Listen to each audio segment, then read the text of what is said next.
I'm Amira, and this is the Politics of Bits.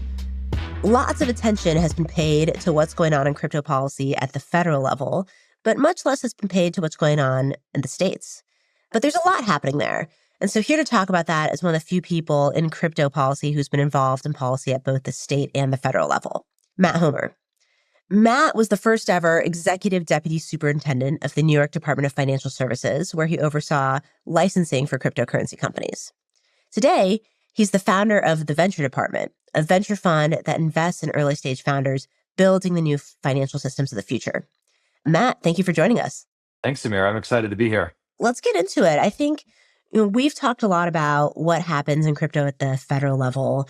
And I think a lot of people don't quite get the distinction of what's happening at the federal level versus the state level. So, it'd be great to just give us an overview of what's happened in crypto policy at the federal level to date versus what do we see happening at the state level to date. And then we could talk about how we expect that to change in the next few years. But what got us here? Yeah, no, absolutely. Well, you have to go back a little ways, but we won't go all the way back. But the basic background that's important to understand is that we have what's become referred to as a dual banking system in the United States. Federal banking law state banking law actually predates federal banking law, right? And so states were always sort of the original regulators of financial services, and then the federal system has sort of grown as well over time. But the dual banking system, in a nutshell, refers to this concept that you have you have federal regulators and you have state regulators of financial services, and states have historically been the primary regulator. We can get sort of more into the details. But banking, for example, you have now today the option to get a banking charter from a federal regulator, the OCC, or you have the option to get a banking charter from a state regulator. If you get it from a state regulator, you would still have a federal regulator, either the Federal Reserve or the FDIC. But much of crypto, I mean, zooming forward to kind of like where we are today with crypto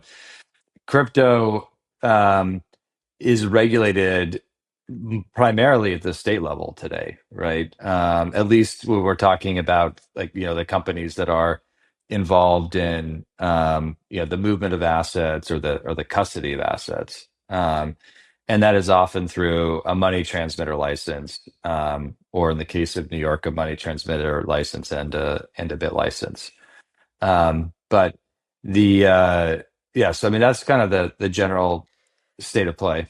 Yeah. So what I think a lot of people don't get is that you have to, if you are a company operating across the United States that does something like money transmission. So for example, Coinbase, not only do you need to have federal regulation and abide by that, but you actually have to go out and apply to, I think it's like 48 different money transmitter licenses across the country. And so there's a lot of state and federal regulation you have to abide by just to get to this point, right?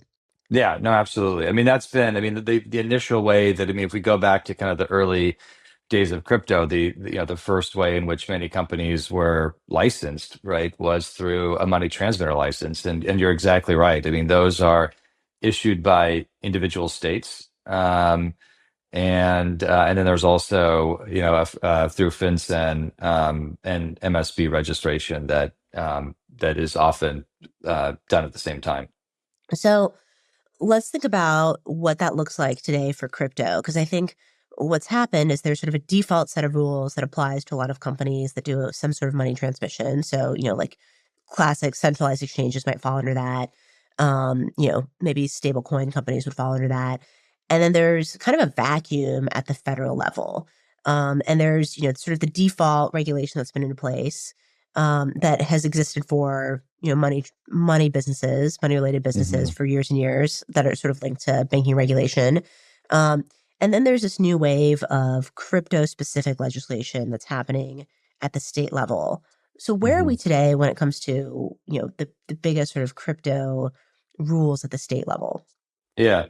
Well, the evolution of it is sort of interesting, right? So, I've been a federal regulator and a state regulator, and it's very different, right? Seeing it from those two different perspectives, for a lot of different reasons. But when I was a state regulator for the state of New York, it was during part of my tenure overlapped with the prior Trump administration. And it was a very interesting time because the federal government was actually starting to issue charters to trust companies. So if you remember, there were like a few companies that were trying to get this. Only one ended up getting it, Anchorage, right? So Anchorage has a trust company charter from the OCC.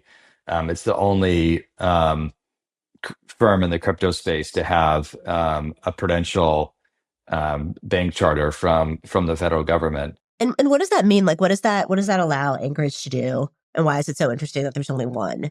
Yeah, well, it sort of just got through the process, in time. I mean, there were others that were trying. I mean, most notably Paxos. There was another firm called Pertigo, and Paxos Anchorage was just the first. I think a big part of it they were just able to get through in time before the administration ended, and then the other ones that were seeking the license, yeah, they were not able to get in time, and then the current administration just let those applications expire. But I mean, there are a number of benefits. I mean, one of the main benefits is that you have preemption over state law. So if you have an OCC charter, you can operate in every state without consideration of the banking laws issued by those specific state legislatures.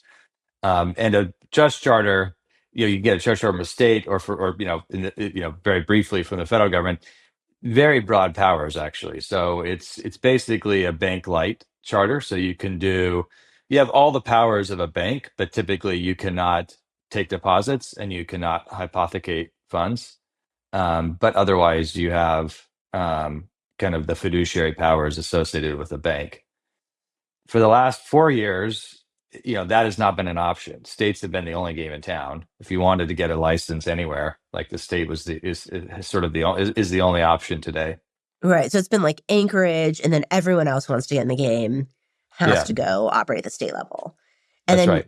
New York, New York started to get in the game, and this was you were at DFS around this time. Is that right? Yeah, that's right. Yeah, I mean, I was there during again, part of the last Trump administration. It was a very interesting time actually because, and it's one of the reasons I'm actually very optimistic about the upcoming 4 years because there was a competition that existed between states and the federal government, right? So in the OCC under Brian Brooks started opening things up, made it possible for banks to custody assets. A lot of, all of this was kind of rolled back, unfortunately, during the current administration. But at the time, I mean, they were really being quite innovative, right, in terms of allowing the banking industry to evolve around digital assets and to have digital assets as a core part of their infrastructure. And what that meant at the state level is that we said, oh wow, like, well, we want to be competitive too, right? We want these companies to come to us. If you're a regulator, typically, you want to be able to regulate. You would prefer to like have someone come and be subject to your regulation as opposed to like a competitor's regulation, right? And so that was the dynamic that existed, which I think is actually quite healthy because what it meant is that we were competing to have the best regulatory frameworks.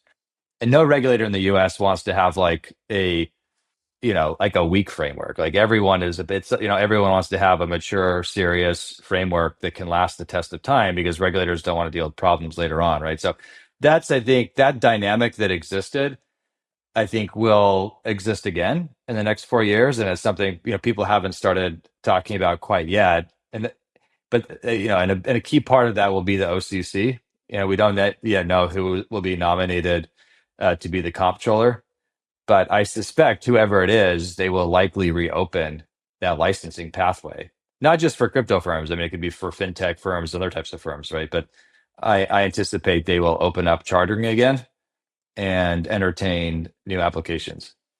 That's a really interesting idea to set up, right? Which is probably the reason, or a big part of the reason, that we have DFS and such a robust licensing regime in New York is an outgrowth of some of that action around the end of the Trump administration 1.0. Can you talk a little bit about what that experience was like at DFS? Like, at what point are you waking up and looking at what's going on, at the federal level and saying, "Hey, we should do something about that." Yeah. And maybe baked into that, like talk a little bit about the role of the New York Department of Financial Services. Yeah, yeah, no, I'll tell you about both of them. So, New York was the first regulator, maybe in the world, actually, to regulate crypto. It was very controversial at the time, right? I mean, it still is a little bit, but they created the superintendent, basically 10 years ago of the Department of Financial Services, Ben Losky, saw sort of a gap in the market, and DFS had been newly created and had been given a unique type of authority called gap authority, which meant that if there was a consumer finance product that was not being regulated by anyone else, DFS could self promulgate rules to regulate that. And so this is one of the first areas where they use that new authority. They did public hearing. I mean, to their credit, they went through, an incredible kind of public hearing process, received a ton of comments, and then the bit license emerged out of that. And this is like And 2014, 2015, yeah, basically. 15, 16 period. I mean, it was done over a course of a couple of years with the kind of the rulemaking process. Um, and yeah, so like I came in much later. I came in 2019, like with the mandate to basically scale that operation, right? And to kind of make it a more significant part of the institution of the agency. Historically, the agency was comprised of two functions: banking and insurance, and then crypto was added as sort of like a third important part of the agency. And that's the part of the agency that I was overseeing. And while I was there, we gave Fidelity a trust charter, authorized PayPal to enter the space. But I remember the moment when the federal government got really active because Brian Brooks, who is the comptroller, he was prior to that he was at Coinbase, and I was his regulator when he was at Coinbase. He was the general counsel of Coinbase, and I got to know him in that capacity. And then he went to the OCC, and then he was initially not the acting comptroller, right? He was in a deputy type of role, and then he became the acting comptroller and announced all this stuff he was going to do. And yeah, I remember like the competitive juices really got flowing So you're at like the opening up your agency. inbox and you're like, "Holy smokes, Yeah, the OCC is doing all this stuff." yeah, and it's like, well, what does this mean for us? And like, and what do we think of the guidance, right? And and what should we do? And I have to say, it was actually like a lot of fun, right? Because then you have sort of someone you're now in a race with someone, right? And you get to kind of compete a little bit.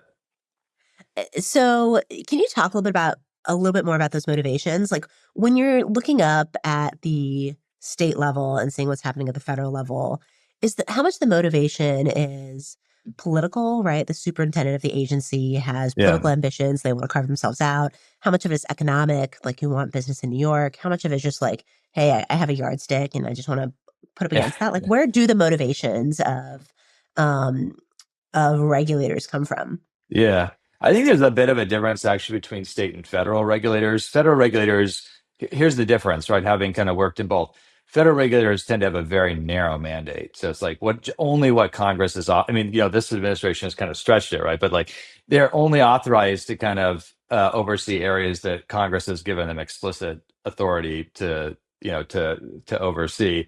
But they're very well resourced, right? So you have, because they're independent, they have often like independent sources of income, right? So in the case of the FDIC, they're charging assessments to banks. So very well resourced, but very kind of narrow mandate. The state level, it's the opposite. So very poorly resourced typically, right? So like, but very extremely broad mandate because you basically have the authority to supervise everything in financial services other than areas where the US Congress has given the federal government preemption. So like if you look at a state regulator, they have dozens and dozens and dozens of license categories, right? So they'll have like really for even some esoteric areas that, like a bail bondsman in New York. To be a bail bondsman, you need like a license, right? To be a check casher, you need a license, right? So it's not just kind of the licenses that are people are familiar with. There's tons of licenses. So and then the mandate is a little different too. So at the state level, there is an economic development mandate, which is common as a regulator. Um, and in addition to kind of the kind of just safety and soundness and consumer protection mandates that exist, for regulators generally. Um, it can be. I think regulators have become a little bit more political. When I was at the FDIC 10 years ago, it felt far less political, just the system, than it does today, and it's become politicized through a number of kind of things we could talk about, like, but the ousting of the CFPB director, and then the firing of the FDIC chair. And so it's become at the federal level, far more political than it used to be. At the state level, New York kind of occupies a unique spot, I guess I'd say, right? In the insurance sector, actually, they have an expression which is 49 plus one. 49 plus one means, like 49 states and then New York. And you typically have like you have one approach for 49 states and then, a different one for New York.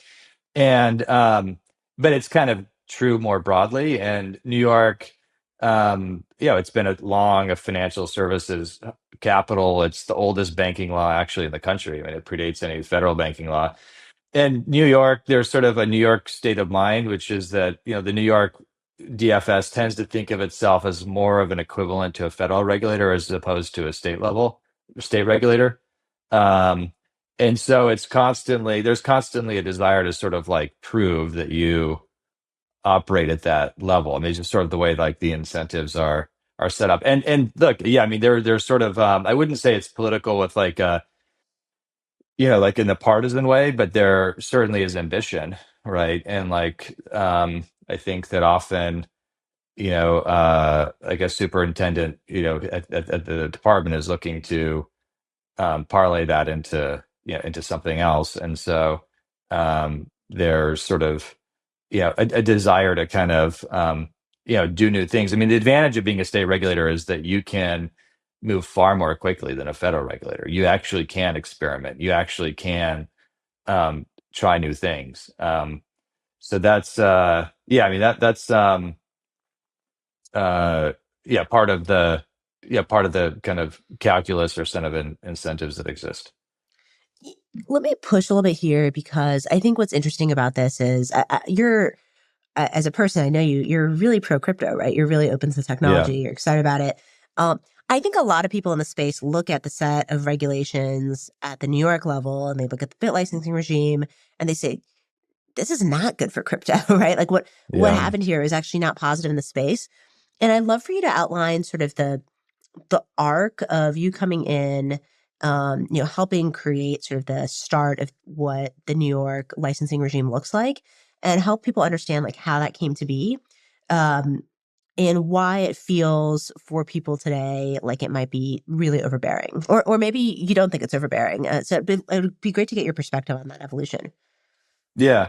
Well, I have kind of two different sets of thoughts that may be sort of like conflicting, but maybe can also be reconciled. And one is that I think New York has actually done more to legitimize the space than anything. I mean, it's been the only, the it is sort of the gold standard in terms of like it's actually like getting a New York trust company charter is like whatever, if you're a crypto firm in the US, like that is the most um prestigious sort of authorization you can get in the United States, right? So In the it absence is. of any kind of federal legislation, And yeah. yeah, federal, yeah. And so I think that actually, in some ways, is legitimized. And it's the counterfactuals are hard, right? But like I think that it has legitimized the space in a way that people don't necessarily appreciate.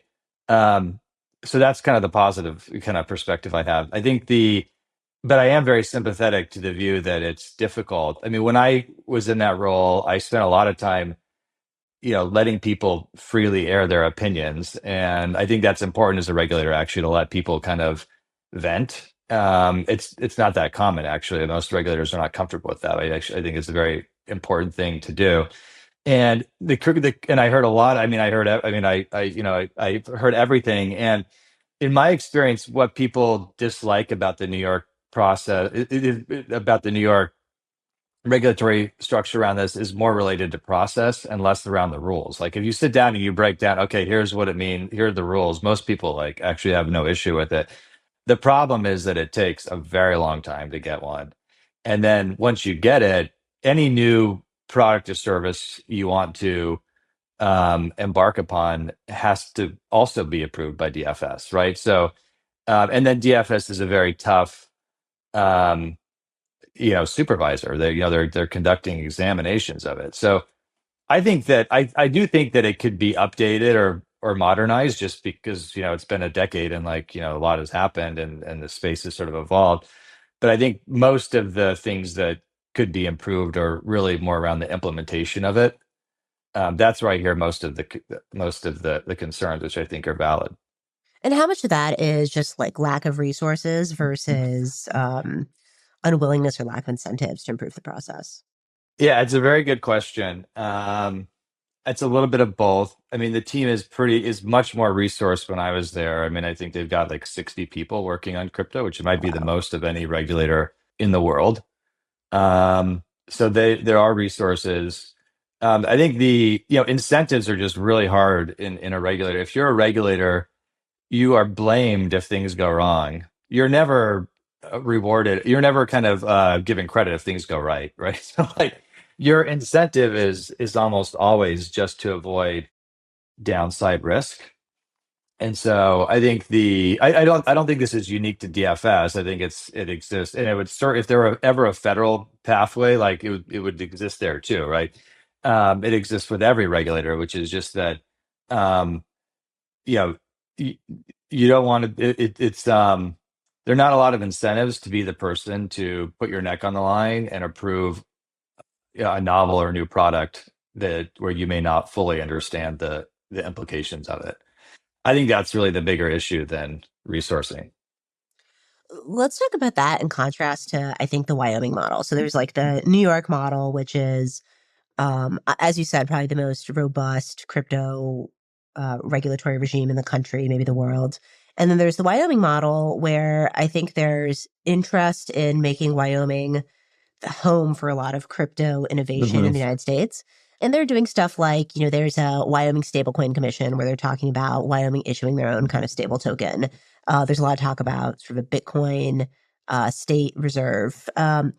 How do you think about how those two things contrast? Obviously, New York and Wyoming probably couldn't be two more different states, right? They have very different Yeah, yeah, mandates. yeah. But, they seem to me to be on the other side of the spectrum of using state resources towards pushing towards innovation rather than sort of creating a regulatory regime. And I'm curious how you think about that balance. Yeah. Well, I'm very excited about Wyoming. I think New York is a crypto. I do think New York is undoubtedly like the center of crypto, if there is one. Um, but it's sort of become that despite ourselves, what I mean? Like as a government or whatever in the state, like it's not that because of anything really that I mean, as much as I like to kind of take credit for some of that, like I mean, I think it's just sort of organic factors, right? New York has capital, New York has financial services, New York has talent, New York has,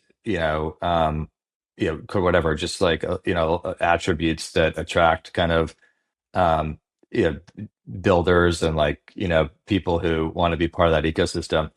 I think Wyoming has something different, which is like a really supportive legislature, a supportive regulator, right? And more of a blue sky opportunity, right? So I'm very excited about what they're doing, and they've New York was first, but Wyoming is going bigger in some ways, right?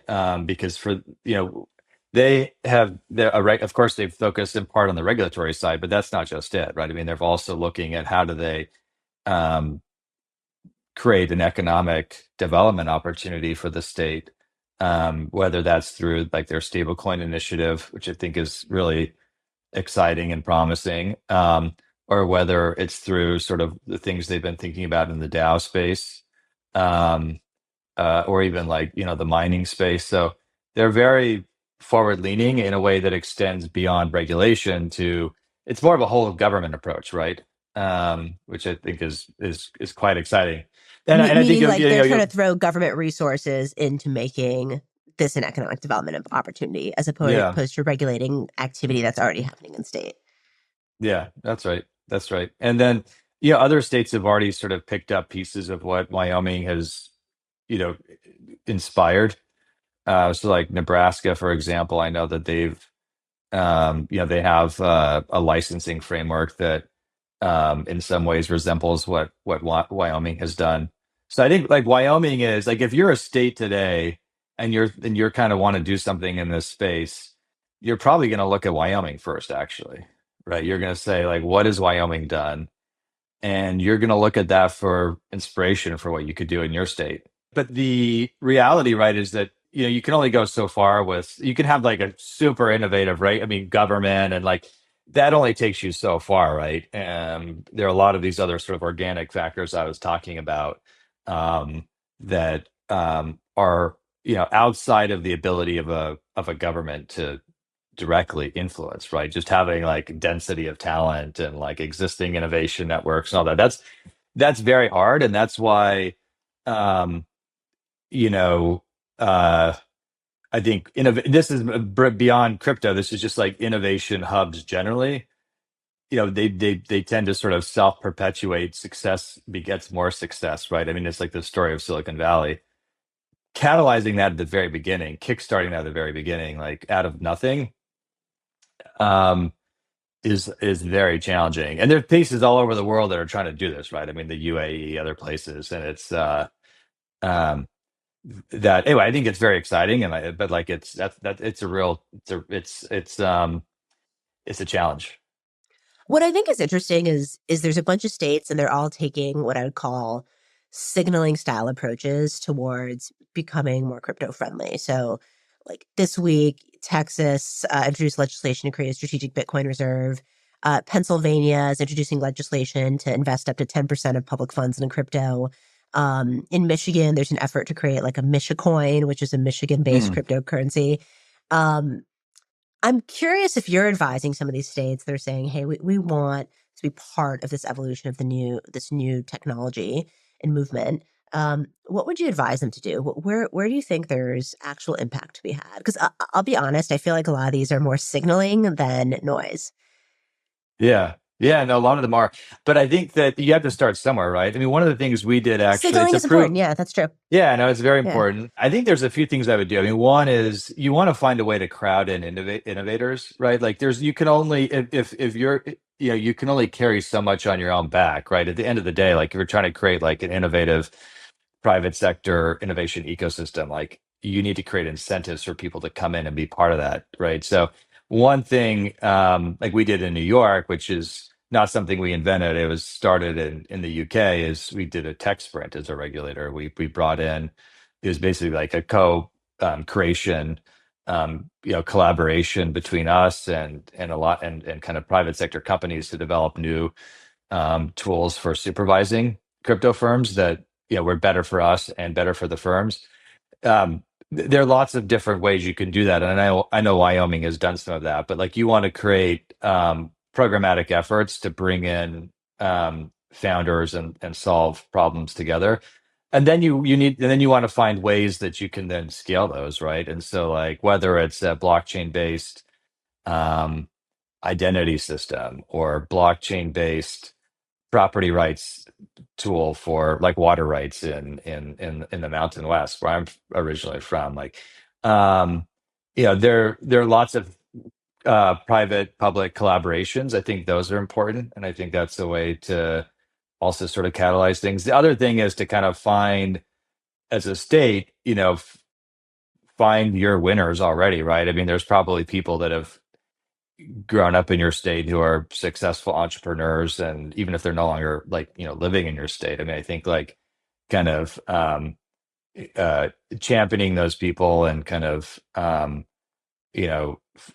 seeking their guidance can have a big impact. And then there's a lot of things that can be done with money, frankly, right? I think like strategic use of like pension funds and things like that actually can be significant. I mean, I'm in the venture capital space now, right? And I think, I mean, there's some of these funds, right, that will they'll go and invest small checks in venture capital funds, and then as part of it, they'll say, well, as part of this, we're going to expect you to come to our jurisdiction once or twice a year and meet with founders here and consider making investments here. So there's all sorts of like tools that can be that can be used. Yeah, what's tough about those, as you spell them out, is that you think about who is politically motivated to make these movements and their legislatures, right? And maybe some folks who are elected at the executive level, but the people who actually can implement things like programming, tech sprints, public-private partnerships, like that's not legislators, right? Those are people who actually Yeah, sit. They're probably civil servants or people who like sit in the executive branches. And so aligning those incentives is actually pretty difficult. It takes, I think, a particularly pioneering elected official to figure out how to square those circles.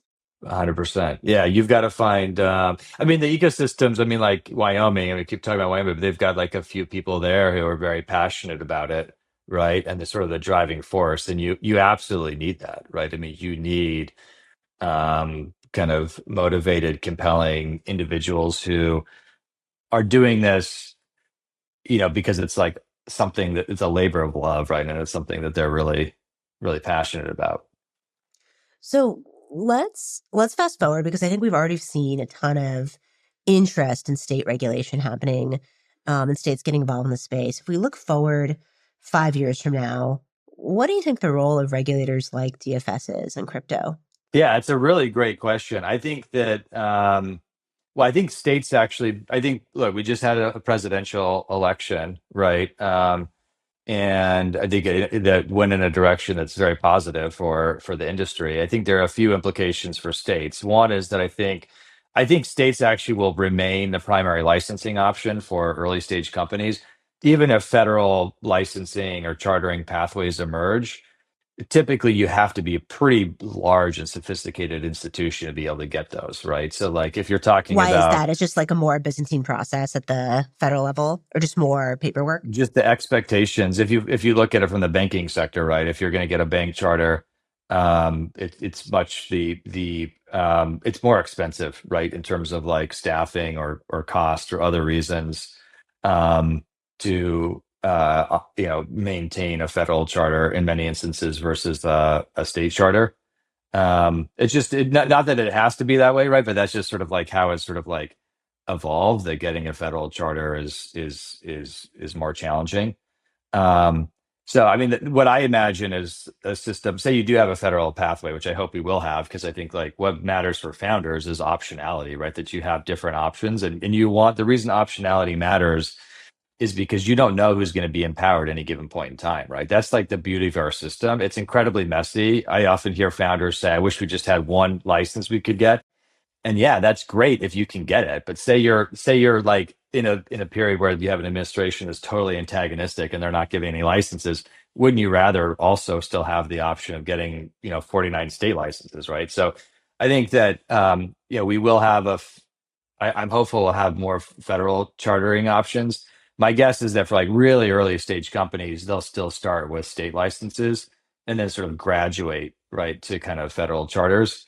It'd be great though if the federal system were kind of more open from day one to kind of earlier stage startups, but historically that hasn't really been hasn't really been the case. Also, the other thing to kind of think about, the other implication for the next 4 years is that Republicans tend to be more yeah, they tend to value the dual banking system more than Democrats. So Democrats historically have favored more federal preemption, and Republicans have favored, preserving, the role of states.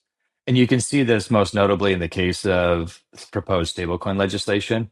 Like I think both sides in the stablecoin legislation proposal, well, both sides have basically agreed on what the requirements should be, right? You need to like have reserving of assets. They need to be certain types of assets. You need to be able to redeem them, right? There's like very little dispute around that. The debate is really become around, okay, well, who can actually give you a charter? And some on kind of the further left have taken the position that you should only be able to get a charter through a federal regulator.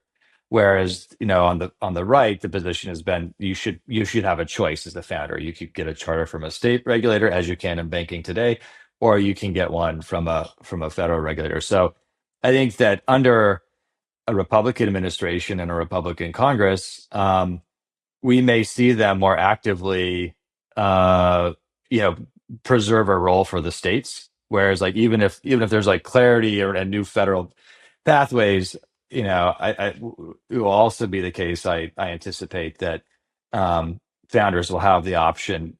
That will just be one option, right? In addition to kind of a state option, as opposed to kind of a federal option as the only option, if that makes sense.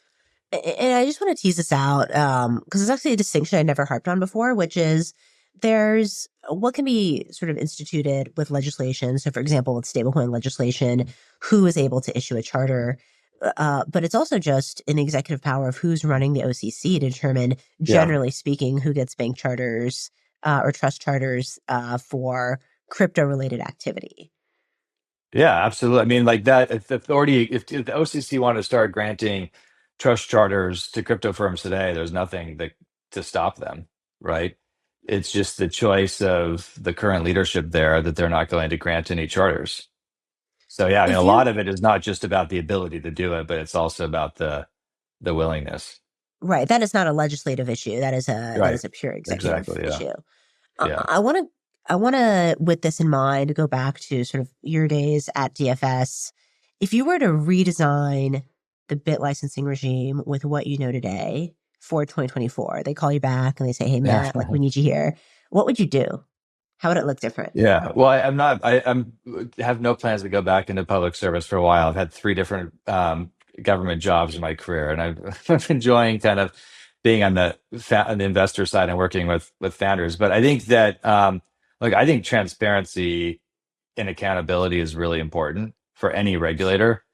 It's one area where we don't really have it, frankly, at the federal level or the state level. I mean, as Operation Choke Point 2.0 is demonstrated, right? It's sort of like, where do you go for accountability, right? For a regulator, there's nothing, right? I mean, yeah. I mean, that's not true. I mean, you can sue and things like that, but I mean, it's typical. It's It's like, electoral, maybe. Yeah. yeah, right. Yeah. So I think that's my kind of magic wand thing I would do, not just in New York, but kind of with every regulator, would be to create more transparency around processes and timelines and more accountability. Um, and yeah, I mean, which and and sort of a mechanism for here's another way of putting it, right? So like, say you want to launch a new product or service. In my view, it should be the case that unless it's absolutely declined within a period of time, it should be considered approved. As opposed to the other way around, where if you apply for a new product or service, you just sort of have to wait around forever. And unless you get an affirmative yes, you can't do it, right? It should be flipped. It should be the onus should be on the government to object to what you're doing. I don't want to jump around too much, but I want to talk about Choke Point 2.0 because I think you probably Yeah, have some yeah. perspective there. We had Kim Donovan on a couple of weeks ago, and she used to be chief of staff at FinCEN. I'm not sure if you know her. And one of the things she was saying is, we asked her, like, did you ever see debanking when you're at FinCEN? And she said there is no debanking department or debanking Oh, portfolio, right? okay. And her framing was that Choke Point 2.0 was more of a failure of bureaucracy and interest in risk taking than it was sort of a proactive campaign. And I'm curious, as a regulator who's been at the FDIC, you've sort of seen what things look at the state level. Of course, that's very different.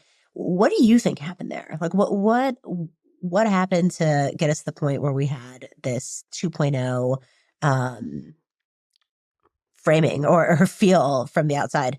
Well, I can only speculate, but I've experienced it myself. I mean, I've lost bank accounts kind of as a result of this, and um, well, you just there was guidance out there was put out early in this administration, joint guidance that I remember. I sat there and I just like kind of looked at this particular sentence for like a few minutes because it was just so absurd. And the sentence is something like, we believe that blockchain is fundamentally incompatible with safety and soundness, which is so absolutist, right? And not defended by any data at all.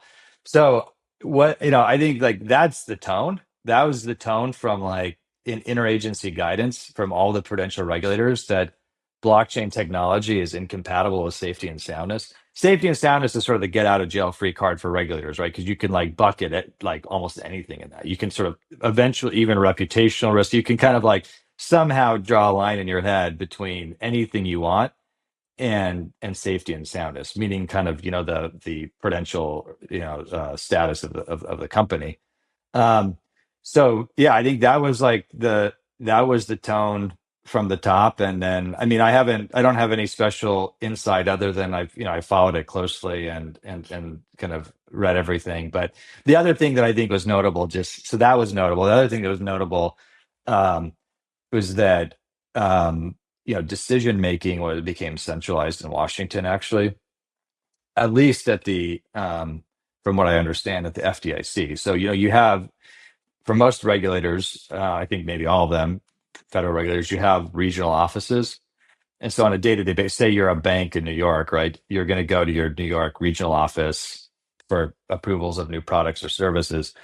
Um, in the case of crypto, like all decisions are being sent to Washington, and bypassing kind of the regional offices, which is, I think that the reason given for that was to just create consistency, which sort of makes sense. But then also, yeah, I mean, it's hard not to think that this is a coordinated thing if like, that's the tone you're setting from the top, and then any decisions have to go through, through Washington. So I think, yeah, it's look whether how you know um, directed or intentional it was, like it's had an impact. And in some ways, I think like the impact. I mean, the impact is real. The impact is observable. It's empirical fact. And yeah, I mean, it happened. I can't imagine any scenario other than it happening through regulatory pressure. I think that's like abundantly clear. We're going into that's great insight. Thank you. We're going into a new world. We don't know what it'll look like, but we know it'll look pretty different from a federal and state standpoint. You work with founders all the time. What advice would you give them going into this next year when it comes to setting up their businesses and working with regulators at the state or federal level? Yeah, well, I think it's like a great time to be a founder in the space. I think, we're seeing, I think a lot of the innovation kind of, the US has always sort of kind of remained a hub, I think, even though, I mean, crypto is obviously broader, right? And it's global. And a lot of the most interesting use cases actually are outside of the US. But I think that we will see probably a consolidation of kind of innovation here. So, I mean, that's just one thing is I mean, I already see it in New York, like people are kind of like, oh, maybe I should move to New York now. Right.